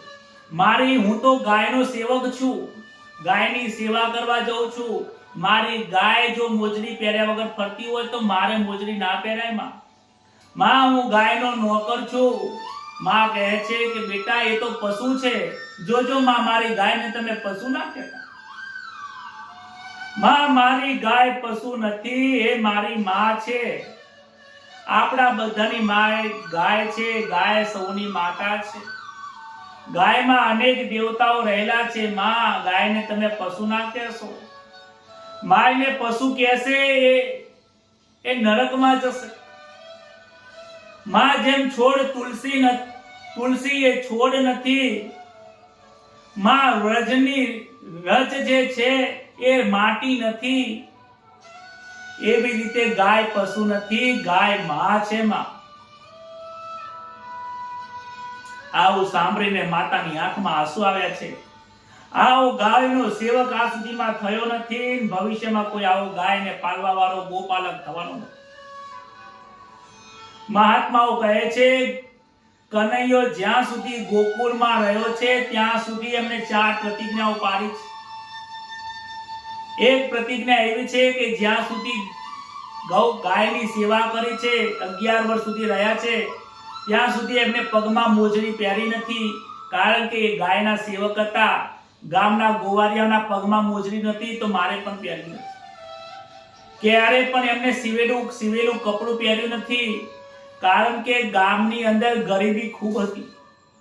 ગોવારિયાઓ એક ધોતી જ પહેરતા હતા. જ્યાં સુધી ગોવારિયાઓ કોઈ સીવેલા કપડા પહેર્યા નથી તો હું એમનો મિત્ર છું, હું ના પહેરી શકું. એમને સીવેલા કપડા પહેર્યા નથી. એમને ક્યારે માથાના કેસ કપાયા નથી. એમને માથાના વાળ હંમેશા માટે વધારે છે, વાળના વાળ ક્યારે કપાયા નથી. અને જ્યાં સુધી ગોકુળમાં રહ્યા ત્યાં સુધી અસ્ત્ર કે શસ્ત્ર હાથમાં ઉપાડ્યા નથી. કૃષ્ણ કહે છે ગાયનો સેવક છું, ગાયની સેવા કરવી મારો ધર્મ છે, કારણ કે ભરવાડમાં એ જન્મ થયેલો છે. જેમના ઘરે આયા હતા, જે ગામમાં આયા હતા, એ બધાનો ધર્મ એક જ હતો, ગાયની સેવા કરતા. ગાયની સેવા કરવી મારો ધર્મ છે. કનૈયાને જ્યારે કોઈ ખાવાનું આપે છે તો એ પહેલા ગાયને ખવડાવે છે, પછી પોતે ખાય છે. જ્યાં સુધી ગામના લોકો જમતા નથી ત્યાં સુધી કનૈયો પણ જમતો નથી. ત્યારબાદ એક દિવસ ગાયને ચરાવતા મિત્રો કહે છે કે આ તાલવનની અંદર ધ્યાનકાસુર નામનો રાક્ષસ ગધેડા રૂપે રહે છે, એનો આપણે થોડું કંઈક કરવું પડશે. આ ધ્યાનકાસુર નામનો જે રાક્ષસ છે એ ગધેડો બનીને વનમાં રહે છે. એ વનમાં ફરફરાદી છે, પણ એ ફરફરાદી કોઈ ખાવા નથી દેતો. એ એમ જ સમજે છે કે આ મારું જ વન છે. ત્યારબાદ એ ધ્યાનકાસુરનો વધ કરે છે. આ શરીરને જે પોતાનું માને છે એ પણ ધ્યાનકાસુર જ છે. આ શરીર મારું નથી. ધ્યાનકાસુર જેમ એ વનને પોતાનું સમજી બેઠો હતો, એવી રીતે આ જીવાત્મા પણ આ શરીરને પોતાનું માનીને બેસે છે. જે પોતાનું માનીને બેસે છે એનું મરણ ચોક્કસ થાય છે. ત્યારબાદ એક ગાયોને ચરાવતા બાલ મિત્રો કહે છે કે આપણે દડાથી રમીએ. દડાથી રમતા દડો એક વખત પાણીના ધરામાં પડી ગયો. કનૈયો કહે છે કે હું દડો લઈને આવું છું. ગોવાળો ના પાડે છે. અરે કનૈયા તું એ ધરામાં જતો નહીં, એમાં કાલિયો નાગ રહે છે, વિષ જેવું પાણી છે. એ ધરાનું પાણી કોઈ પશુ પક્ષી પીતું નથી. જો તું પડીશ તો મરી જઈશ. અરે કનૈયા તું પડતો નહીં, પણ કનૈયો કોઈનું સાંભળતો નથી અને કદમના ઝાડ ઉપર ચડીને જોરથી કૂદકો મારે છે અને કદમના ઝાડ ઉપરથી કૂદકો મારી જળમાં ધરામાં પડી ગયો છે. ધરામાં તરતો તરતો અંદર ઊંડો જાય છે. ત્યાં મહેલ આવે છે. મહેલમાં ત્યાં દાસીઓ ઊભી છે અને કહે છે, જર કમર છોડી જાને બારા, સ્વામી અમારો જાગશે, જાગશે તને મારશે, મને બાર હત્યા લાગશે, હે જર કમર છોડી જાને બારા. કહે છે કે તમે આ જળ કમર છોડીને જતા રહો, આમાં આવીશ નહીં. આ તો ઝેરીલો નાગ છે, તને મારી નાખશે. તું નાનો બાળક છે, તું દીકરી જા. કહે છે કે તારા સ્વામીને જગાડ, મારે એને મારવો છે, મારે એની સાથે યુદ્ધ કરવું છે. બાર સમજતો નથી. કનૈયો અંદર જાય છે, જોરથી એક લાત કાલિયા નાગને મારે છે કે ઉઠ, મારે તારી સાથે યુદ્ધ કરવું છે. કાલિયો નાગ કનૈયાને જોરથી કરે છે. કાલિયા નાગ જેમ ડંખ મારે છે, કનૈયાને જેમ ડંખ મારે છે, એમ એમ એનું ઝેર તાકાત ઓછી થતી જાય. કાલિયા નાગને 100 ફણાઓ હતી.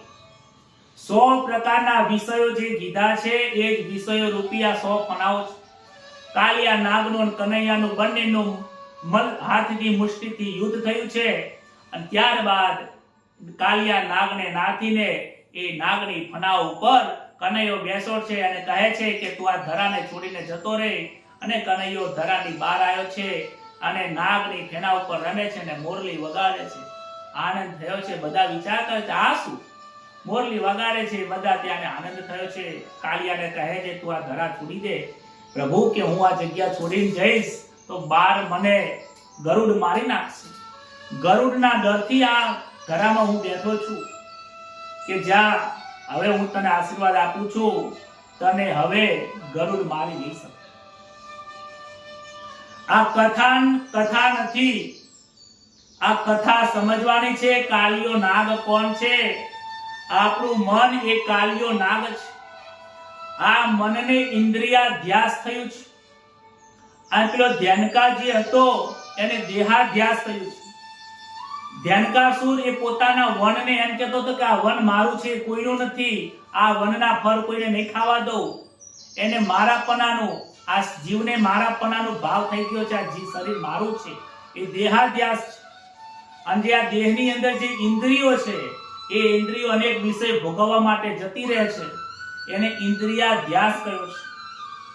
આ જેને ઇન્દ્રિયાધ્યાસ અને દેહાધ્યાસ છે એને પરમાત્માનો પ્રેમ પ્રાપ્ત થઈ શકતો નથી. શ્રી કાલિયા નાગને નાથીને રમણ દીપા બહાર મોકલી દીધો છે. સર્વને આનંદ થયો. ત્યારબાદ અનેક દાવાગ્નિ ત્યાં પ્રગટ થઈ. દાવાગ્નિને પણ કનૈયો પી જાય છે. સંસાર એ દાવાગ્નિ છે. આ સંસારની અંદર અનેક લોકોની સાથે તમે જોજો, કોઈના મુખમાં ઝેર છે, કોઈની આંખમાં ઝેર છે. આંખોથી કોઈનું જોઈ શકાતું નથી. મુખમાં એવું કડવું ઝેર જેવું બોલે છે કે જાણે કે અંગારા પડ્યા હોય, સામેવાળા છાતીમાં વાગી જાય. ઘરના કુટુંબના લોકોને બોલે, બોલો ભાઈ.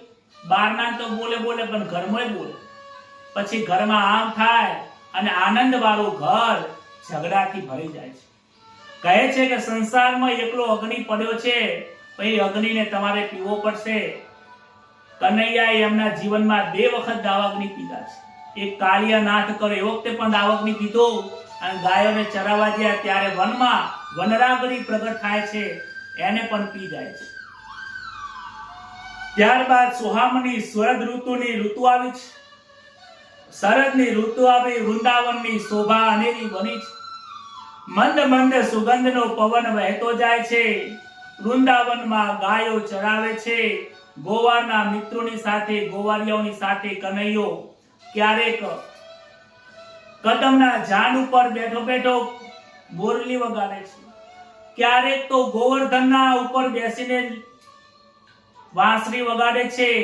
ક્યારેક તો બધા બાળકોને ભેગા મળીને વગાડે છે. ક્યારેક એક પગ બીજો પગ સાઈડમાં કરે અને મોરલી ઊંચી રાખીને કરે છે. ક્યારેક તો પેલા ધરાના કિનારા ઉપર બેસીને કરે છે. અને એને અષ્ટ પ્રકૃતિ કીધી છે. 8 પ્રકૃતિમાં બેસીને આનંદ કરતા કરતા મુરલી વગાડે છે. જ્યારે આ મુરલીનો નાદ વાગે છે ને, એ સમજવાની જરૂર છે.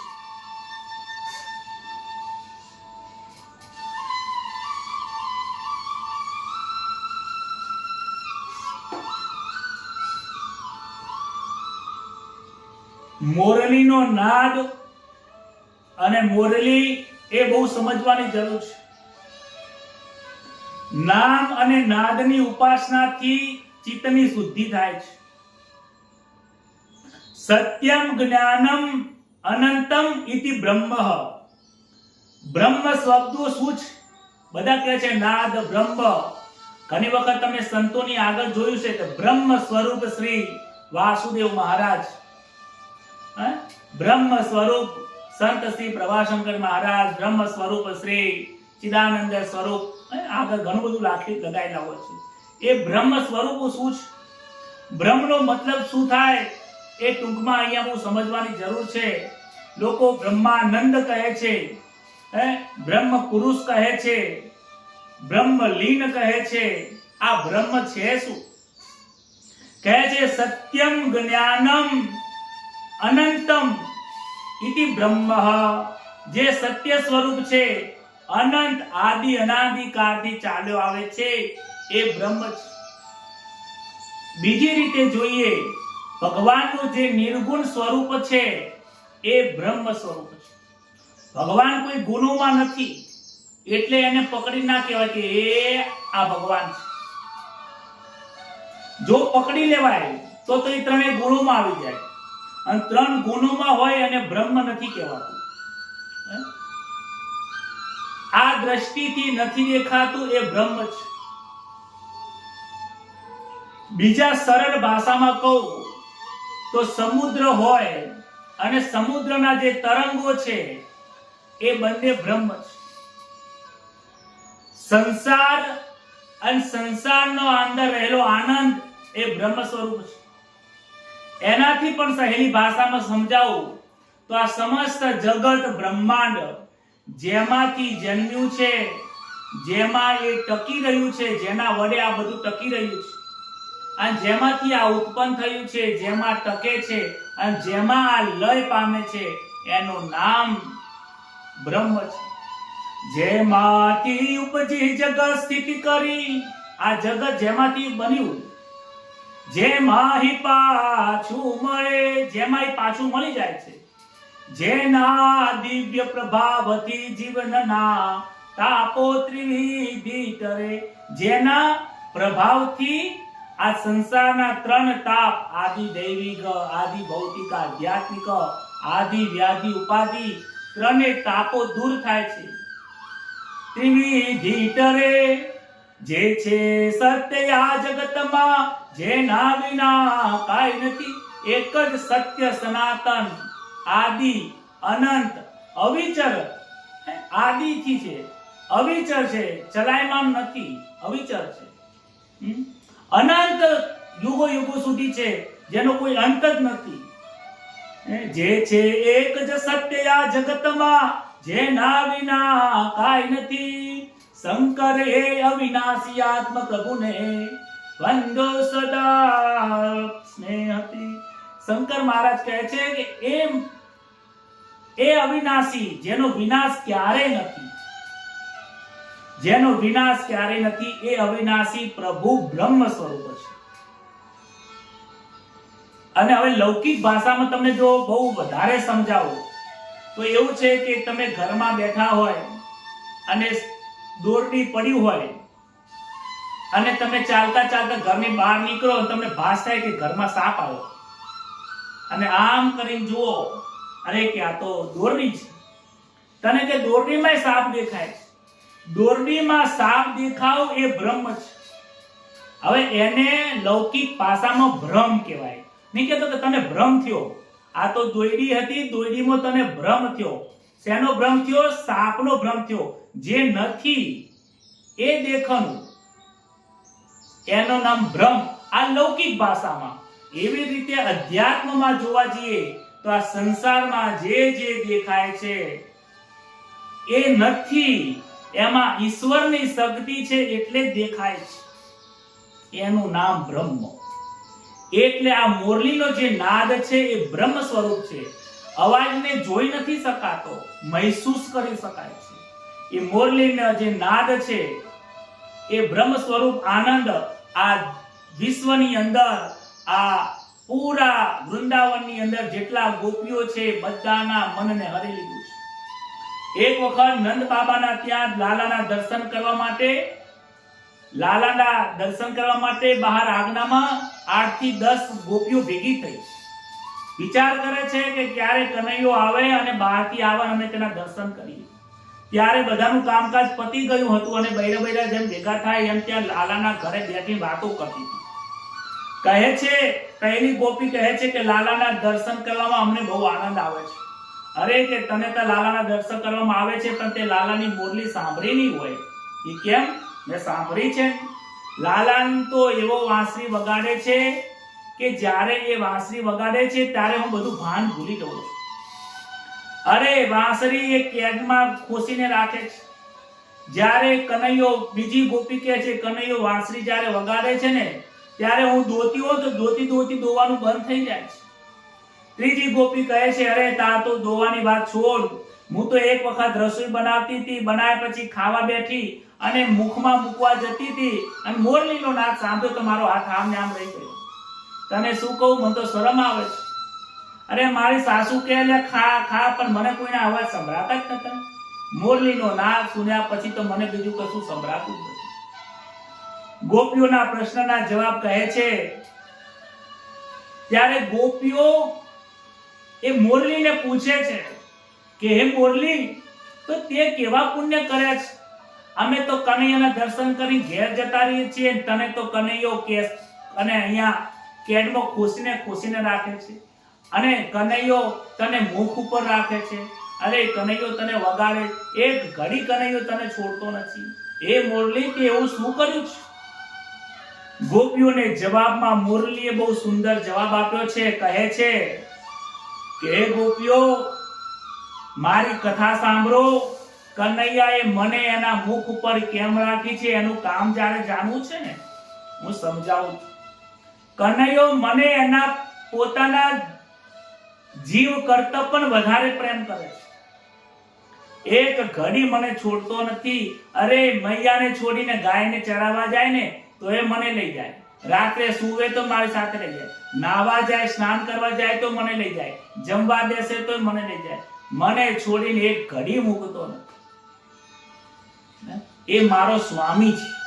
અરે કે તારો સ્વામી ક્યાંથી હોય? કે મારી કથા સાંભળો.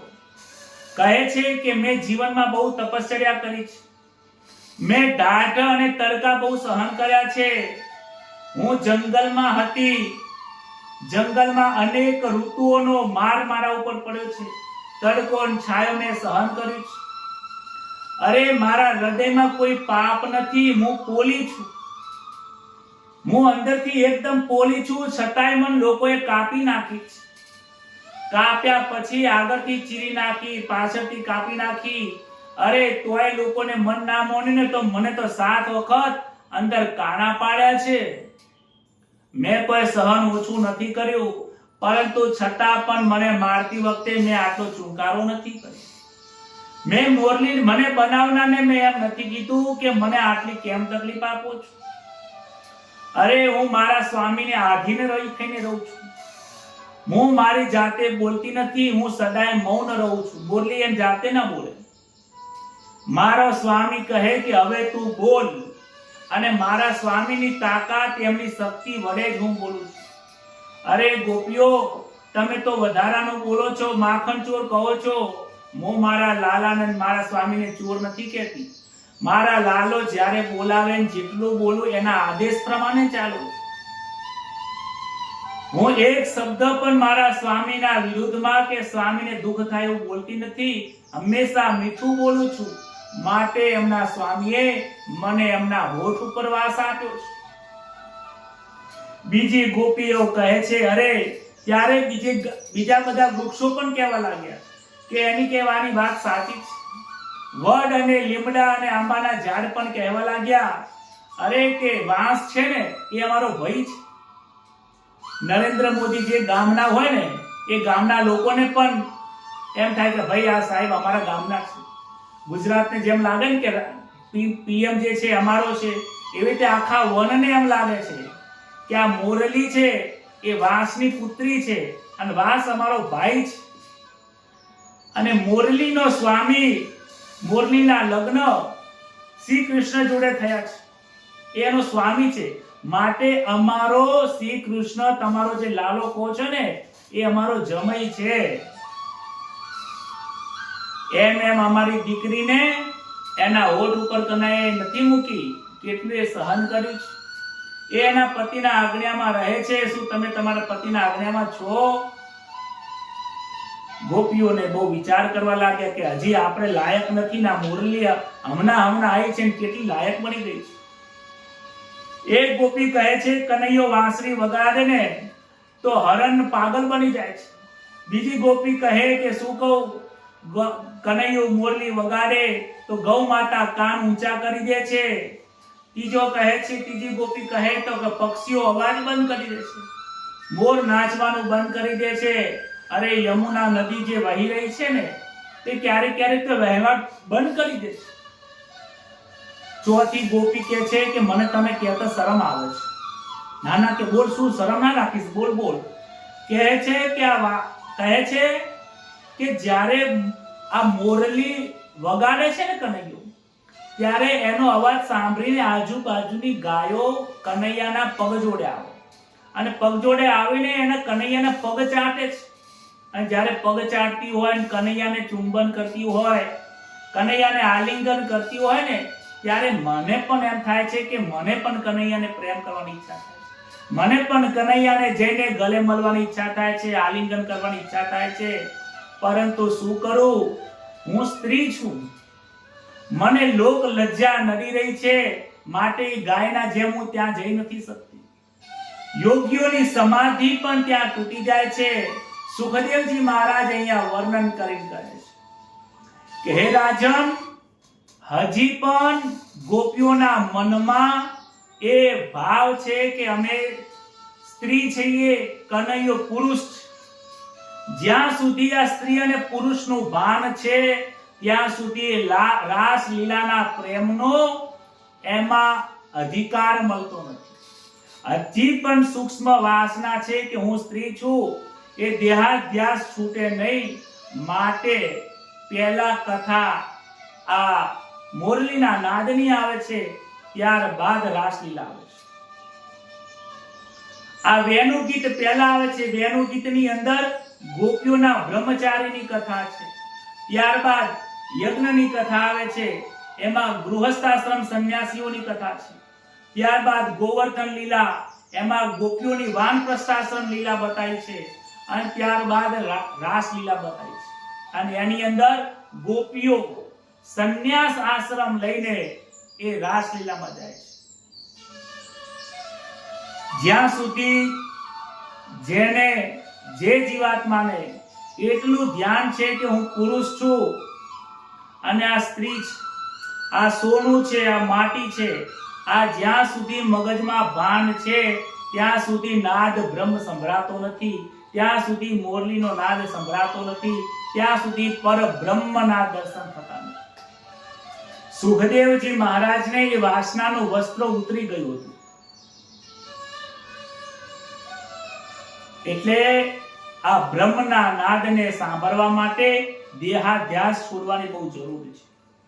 કહે છે કે એક વખત યમુનાના કિનારે બાળકોને ઉપદેશ આપતા હતા. કહે છે કે વૃક્ષો કેટલા પરોપકારી છે. શ્રી કૃષ્ણ પોતાના મિત્રોને સમજાવે છે કે વૃક્ષો કેટલા પરોપકારી છે, પોતાના માટે સહન કરે છે અને એનું જે ફળ આપે છે બીજાને આપે છે. આપણું જીવન પણ પરોપકાર માટે હોવું જોઈએ. ત્યારબાદ એ જ્ઞાન પીરસે છે. બાળકોને ભૂખ લાગી, બાજુમાં યજ્ઞ ચાલતો હતો. કહે છે કે આપણે તે યજ્ઞમાં જઈએ તો જમવા મળશે. ત્યાં બ્રાહ્મણો અને ત્યાં બેઠેલા યજમાનો બધા ના પાડે છે કે અહીંયા જમવાનું નહીં મળે. ત્યારબાદ બ્રાહ્મણની જે પત્નીઓ હતી એ પત્ની કહે છે કે આ ગોવાળિયાઓ છે એનું અપમાન ના કરાય, યજ્ઞમાં અતિથિ આવે અને ભોજન કરાવવું પડે, ત્યારબાદ એ યજ્ઞની પત્ની જે છે, બ્રાહ્મણોની પત્ની, એ ગોવાળીઓને ભોજન કરાવે છે અને શ્રી કૃષ્ણ એ બ્રાહ્મણોની પત્નીનો ઉદ્ધાર કરે છે. કહે છે કે તમે શું કાર્ય કરો છો એનો નિર્ણય વિચાર કરો. યજ્ઞ કરો તો યજ્ઞનો મહિમા જાણો. જાણ્યા વગર કોઈ કાર્ય કરશો નહીં. મનુષ્ય પર વિશ્વાસ રાખે છે. કૃષ્ણ કહે છે કે પરમાત્મામાં વિશ્વાસ રાખતો નથી એટલે દુઃખી થાય છે. સંસારમાં પ્રવૃત્તિમાં રહીને ભક્તિ કરવી બહુ કાઠી છે. પ્રવૃત્તિ છોડ્યા વિના ભક્તિનો ઉદય થતો જ નથી. ઘણા લોકો કહે છે કે પ્રવૃત્તિ, આ સંસારમાં એટલી બધી પ્રવૃત્તિ આવી જાય છે ને કે એ લોકો નિવૃત્તિ લઈ શકતા નથી. અરે જ્યારે નિવૃત્તિ મળે ત્યારે ભજન કરી શકતા નથી. નિવૃત્તિના સમયે આનંદ લેવો જ જોઈએ. અને જે પ્રવૃત્તિમાં નિવૃત્તિ જેવું જીવન જીવે છે, પ્રવૃત્તિ કરતા કરતા પોતાના મનને ઈશ્વરના ભજનમાં રાખે છે, એ તો નિવૃત્તિ કરતા પણ વધારે મહાન છે. ત્યારબાદ શ્રી કૃષ્ણ 7 વર્ષના થયા છે. ગોવર્ધન લીલા થાય છે. દર વર્ષે નંદ બાબા ઇન્દ્રનો યજ્ઞ કરે છે. કહે છે કે મહારાજ બાબા, આ યજ્ઞ કરવાથી શું ફળ મળે? કહે છે કે આ યજ્ઞની તૈયારી થાય, ઇન્દ્રનો યજ્ઞ કરીએ એટલે ખૂબ વરસાદ આવે, વરસાદ આવે એટલે ધન ધાન્ય પાકે, ધન ધાન્ય પાકે એટલે આપણા ગામના બધા લોકો સુખી થાય.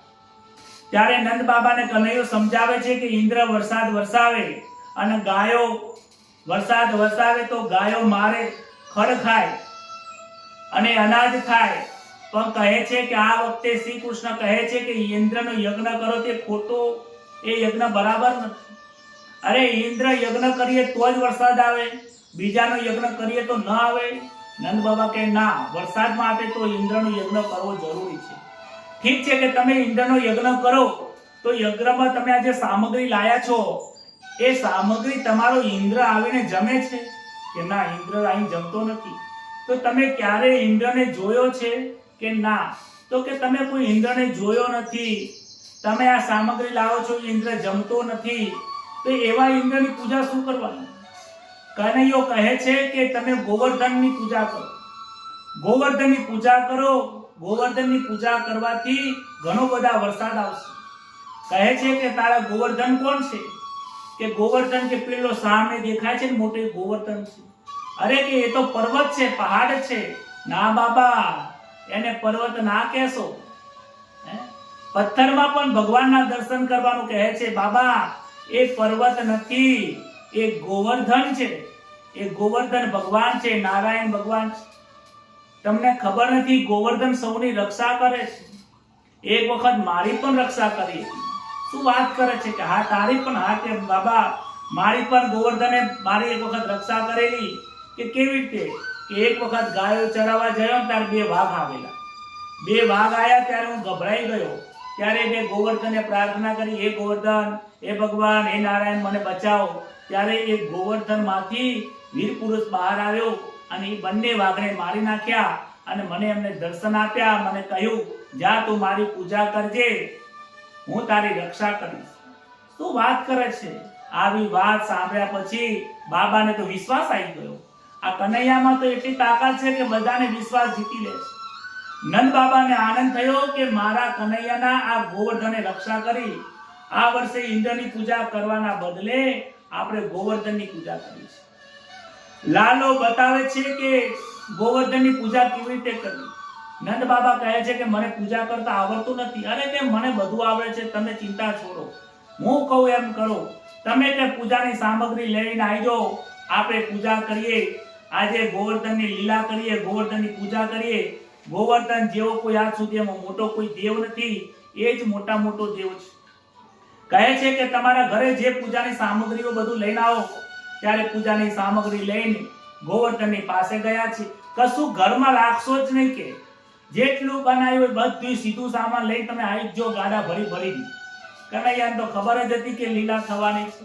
ગાડા ભરી ભરીને બધા લઈને ગયા છે કે ગોવર્ધનને જેટલું આપીશું ને એના કરતા બમણું ધન આપણે પાછું આવે છે.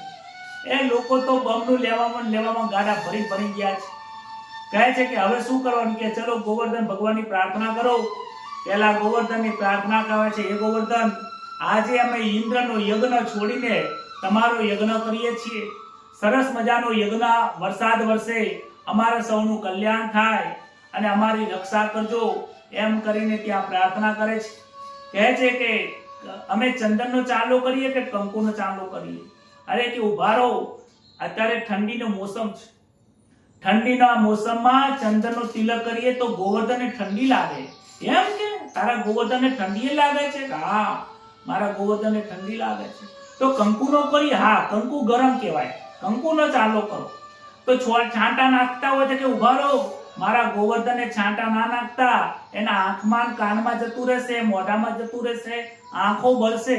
એટલે કે તારા ગોવર્ધનને આંખો પણ છે કે હા, ખાલી પીલું કરો. ઘણા લોકો ભગવાનને ચાંદલા કરે તો મંદિર તો આમ ચંદનના કંકુના ચંદનથી રેબ જેબ થઈ ગયું, ખબર જ ના પડે કે ભાઈ છાંટા ના નાખવાના, કંકુનું તિલક કરવાનું હોય. ચોખાથી વધાવતા નહીં, ઉભા રહેજો, ચોખાને ભગવાન ઉપર ચડાવો અને વધાવો તો એના ચરણમાં આવી રીતે ચડાવજો, આમ છૂટા વેરતા નહીં. ઘણા લોકો મંદિરમાં જાય તો રૂપિયો આમ છૂટો ફેંકે, ધડીમ નહીં. ભગવાનને કે લે રૂપિયો પકડ, મારા છોકરા હાલશે કે. આ તો ભગવાનને દર્શન કરવાની રીત છે. કનૈયો શીખવાડે છે ભગવાનની પૂજા કેવી રીતે કરે. અરે કે ઉભા રહો, ભગવાનને વસ્ત્ર પહેરાવાના છે, ભગવાન ઉપર ત્યાં કેસ મૂક્યો, અભી ગુલાલ મારા પહેરાઈ. ભગવાનને પીવા માટે જળ લાવવું પડે છે. ત્યારે કહે છે કે યમુના નદીમાં જાઓ. અરે કે યમુના તો બહુ દૂર છે, યમુના તો બહુ દૂર છે, ક્યાંથી ભરી લાવીએ? કે તારો કે ગોવર્ધન પાણી પીવે છે તો કે એમાંથી કોઈ કઈ જળ નીકળે નહીં? તો કે બે હાથ જોડો, કે તમે હાથ જોડો કે હમણાં જળ નીકળશે. બધા આંખો બંધ કરી, એમાં તો ગોવર્ધનના અંદરથી એક ગંગાની ધારા નીકળી છે. આજે પણ ગોવર્ધન જે પર્વત છે એમાં આજ પણ એક ગંગાની ધારા નીકળી રહી છે. ત્યારબાદ કહે છે કે પ્રસાદ મૂકો અને પ્રસાદ જે લાય અનુકૂળ ભગવાનને ધરાવો. ગોવર્ધનની સામે પ્રસાદ મૂક્યો. અરે કે લાલા, આ તારો ગોવર્ધન પ્રસાદ ખાશે? તું એમ કહેતો તો પ્રસાદ ખાય છે? હા, કે તમારા નજર મારો ગોવર્ધન ખાશે.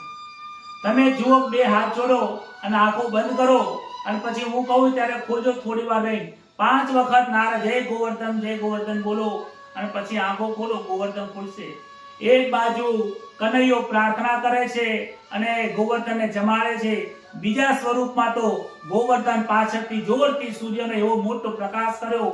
ગોવર્ધન શંખ ચક્ર ગદા પદ્મમાં ધારણ કરીને ત્યાં પ્રગટ થયા. બધાનો જે થાળ ધરાયેલો છે ને એમાંથી એક લઈ ખાય છે. અરે કનૈયા જો તારો ગોવર્ધન આવ્યો, જમવા લાગ્યો. અને ત્યાં બધાને આનંદ થાય છે, ખૂબ આનંદ થયો છે. અરે કનૈયા, આવું તમે પણ પહેલા કેમ ના કીધું? પહેલા કીધું તમે વર્ષો વર્ષ પૂજા કરો. ત્યારે ગોવર્ધનની પૂજા કરે છે ને કહે છે, સૌ ગોપ ગોવારો આવો રે હરિ, સૌ સાથ સામગ્રી લાવો રે હરિ. બધા સાથ સામગ્રી લાવીને ગોવર્ધન ભગવાનની પૂજા કરે છે. ગોકુળ સર્વે ભેગા થઈને પૂજન કરવા લાગ્યા. પૂજન આરતી થાર કરીને સૌએ પાએ લાગ્યા. નારદયા સગરો જોઈને ઇન્દ્રને પાસે ભાગ્યા રે હરિ. બધાએ પૂજા કરી, થાર કરી, આરતી કરી. ગોવર્ધન ભગવાન બહાર આવ્યા, ભોજન કરી લીધું. બધાને સર્વને આનંદ થયો છે. ત્યાં તો નારદ મુનિ આવ્યા, જોયું કે અરે રે, દર વર્ષે ઇન્દ્રનો યજ્ઞ કરે છે ને આ લોકો ગોવર્ધનની પૂજા કરવા બેઠા. દોડતો ઇન્દ્રની પાસે ગયા. હે ઇન્દ્ર, 7 વર્ષનો બાળક આ તારો યજ્ઞ બંધ કરાવી દીધો અને આ ગોવર્ધનની પૂજા કરે છે. તું આવો ભોરો ક્યાં ઉધી રહીશ?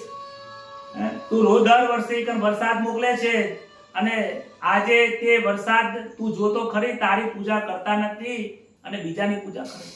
ઇન્દ્રને આવીને જોઈ તો અરે રે કે મારી પૂજા થતી નથી. ઇન્દ્રને ક્રોધ આવ્યો છે અને મેઘને આજ્ઞા કરી છે કે જાઓ 12 મેઘ વર્ષો, ગોકુળમાં તબાહી લાવી દો. ગોકુળની અંદર કોઈ બચવું ના જોઈએ, બધાને પાણીમાં તણાઈ જાય એવું શ્રાપ કરી. આવો શ્રાપ આપી દીધો.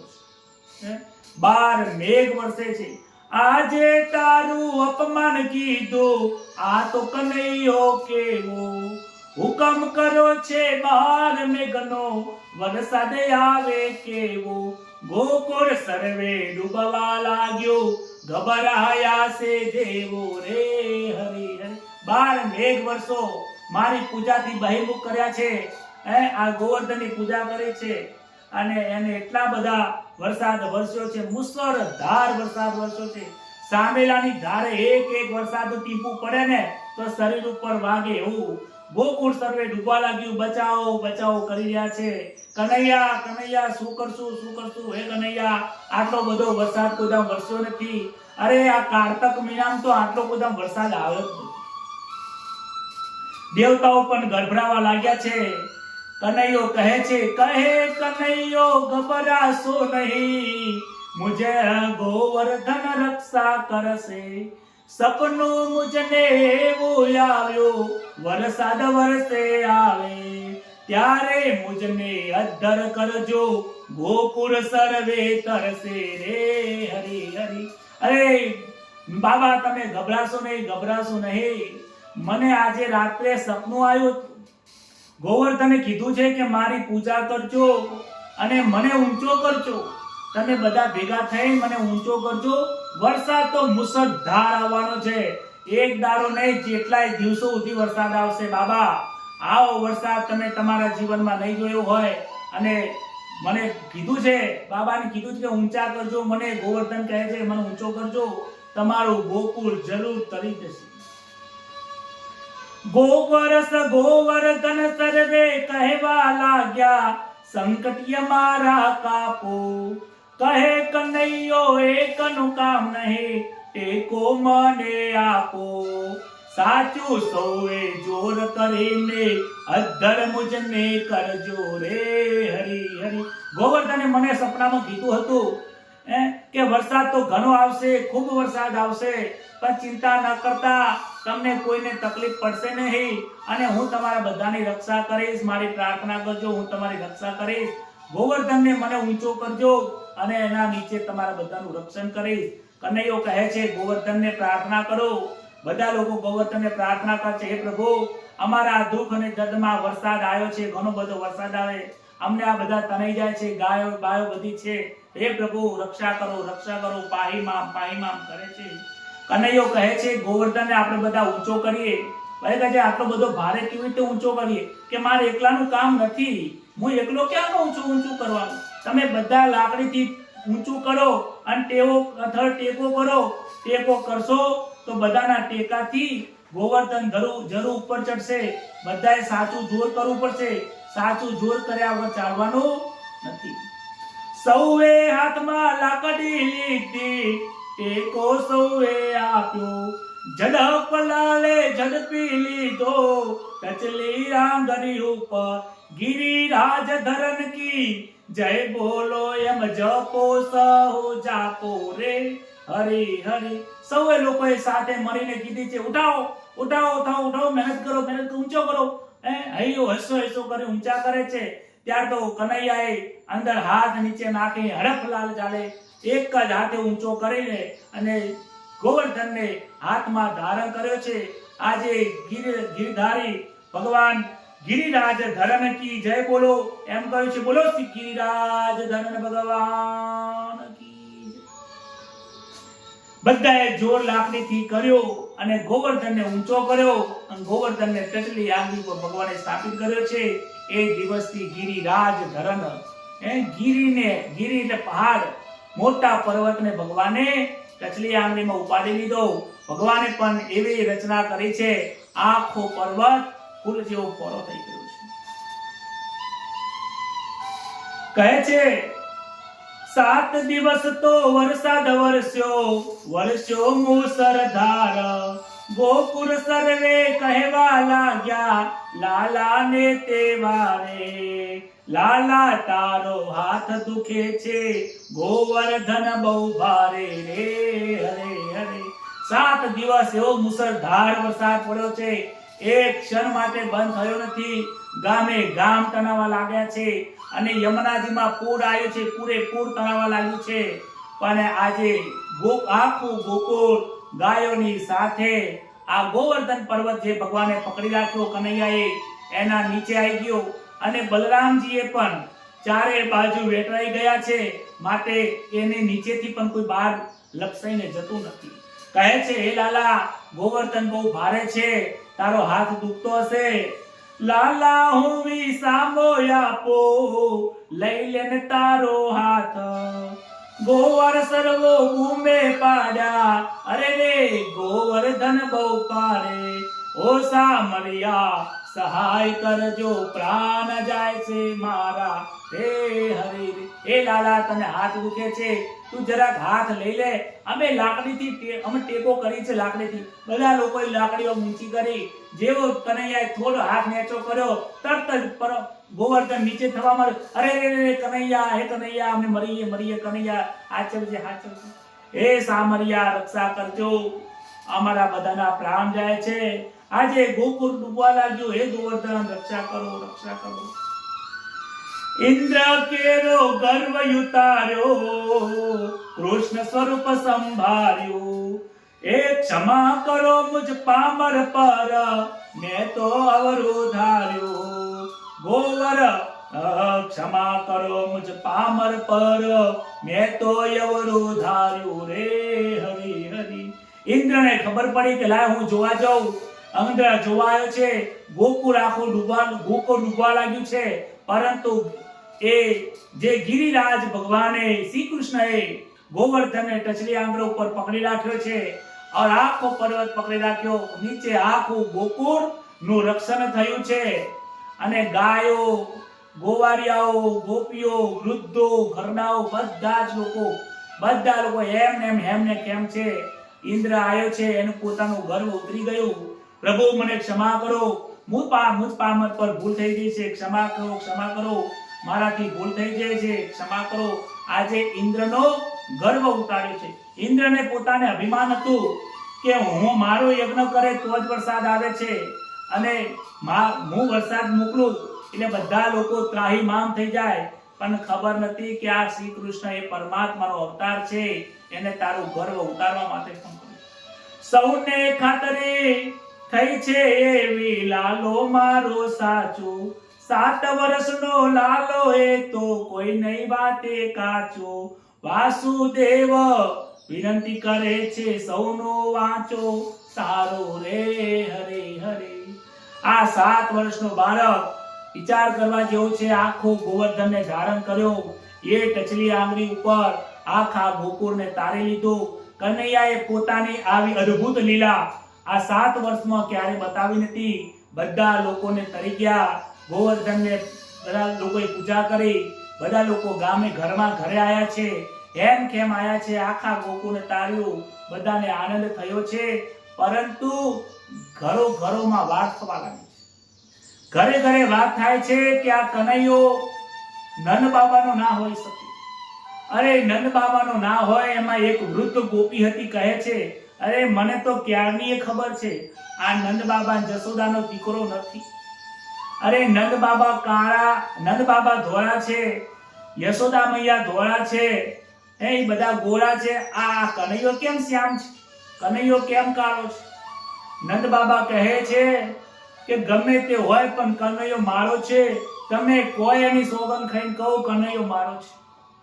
યશોદા માતા પણ બહુ દુખી થાય છે કે કેમ કનૈયો મારો છે. કનૈયાને પૂછે છે, કનૈયા તું કોનો છે ખરેખર કેજે.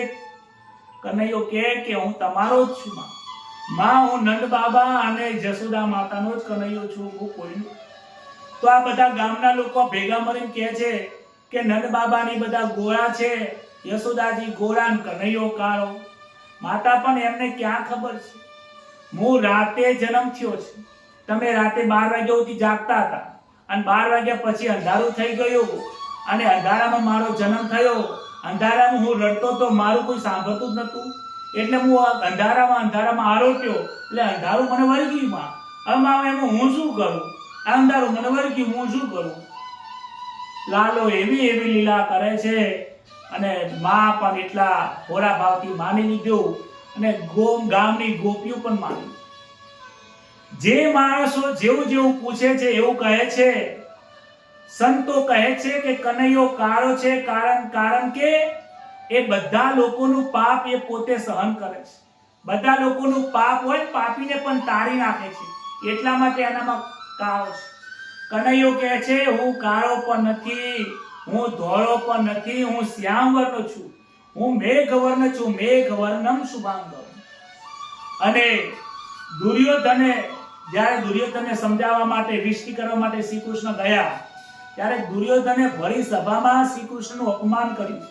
કહે છે કે તારો બાપ કોણ છે એ તું નક્કી કર. પહેલા ભરી સભામાં આવું કીધું, તારો બાપ કોણ છે તું નક્કી કર.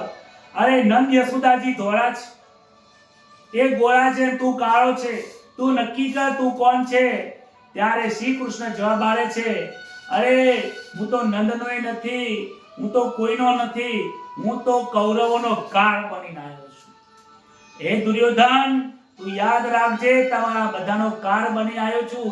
યદા યદા હિ ધર્મસ્ય ગ્લાનિર્ભવતિ ભારત અભ્યુત્થાનમ ધર્મસ્ય તદાત્માનમ સુજામ્યહમ.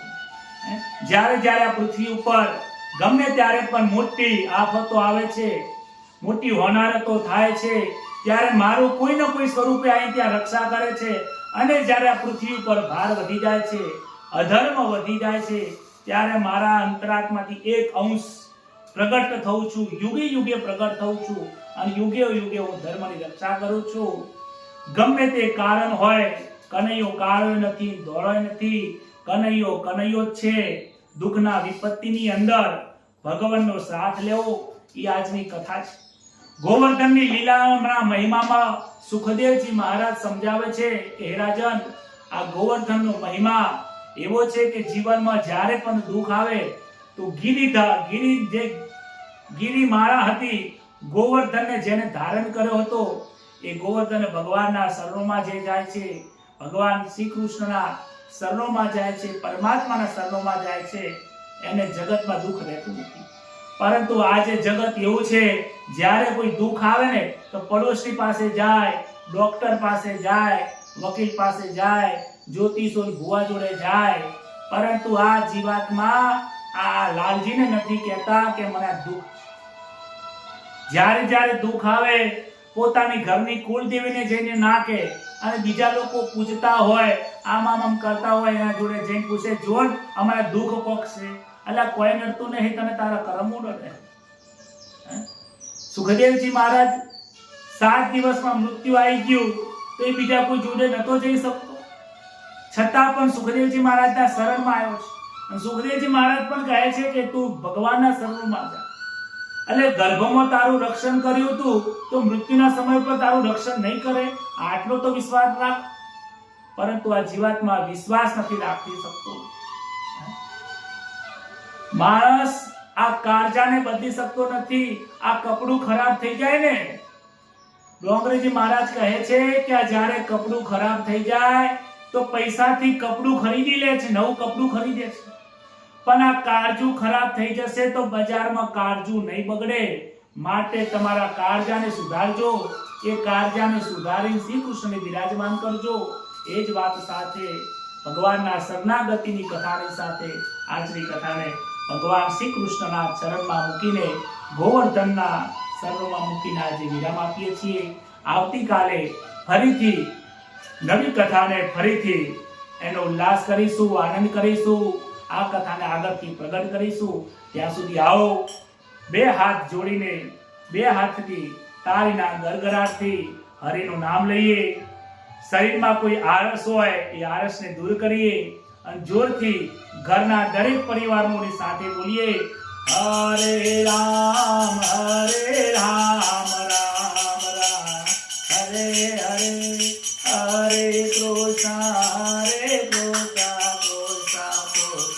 હરે હરે, હરે રામ રામ રામ હરે હરે, હરે કૃષ્ણ કૃષ્ણ હરે હરે, હરે રામ રામ રામ હરે હરે, હરે કૃષ્ણ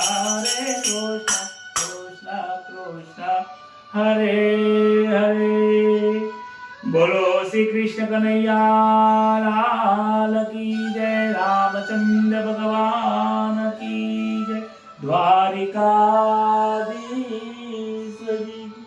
गिरिराज धरन की जय, जय जय श्री राधे, जय जय श्री राधे। नमः पार्वती पतये, हर हर महादेव।